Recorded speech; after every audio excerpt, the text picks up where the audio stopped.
महाराष्ट्रामध्ये ठोकने वाला अभी सीएम आ गया, जैसा यूपी में आया था बुलडोजर वाला बाबा, अभी ठोकने वाला बाबा महाराष्ट्र में. त्याच्यामुळे विरोधकांनी जास्त बळबळ करायची आणि पळपळ करायची गरज नाही. शासनाचं स्पष्टीकरण आहे, पोलिसांचं स्पष्टीकरण आहे. ही बाई का ओरडायला लागली? छाती बडवणं अंधारे बाई बंद करा. कारण छाती बडवणं ही महाराष्ट्राच्या लक्षात येऊन गेलं की तुमची स्वार्थीपणाची छाती बडवणं आहे. आणि स्वार्थ तुम्ही सातत्यानं जर अशी छाती बडवत राहिलात तर एक दिवस तुमच्या मालकाशी तुम्हाला बी ठोकण्यात येईल. कारण भूमिका स्पष्ट करा, भूमिका तुमची द्या. महिलांच्या विरोधात तुम्ही कडवे किती विरोधक आहात आणि फक्त तुम्हाला सत्ता तुमची अपेक्षित आहे, याच्यासाठी तुमची बोंब मारताय तुम्ही.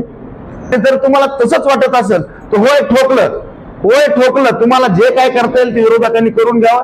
कारण महाराष्ट्रातल्या माता बहिणीच्या कुठल्याही जाती धर्माची स्त्री असेल, तिच्याकडे जर वाकड्या भूमिकेनं वाकड्या नजरेनं बघण्याचा प्रयत्न केला असेल तर प्रत्येकाबरोबर हाच न्याय केला जाईल. कारण इथं एकनाथ शिंदेचं सरकार आहे. एकनाथ शिंदे साहेब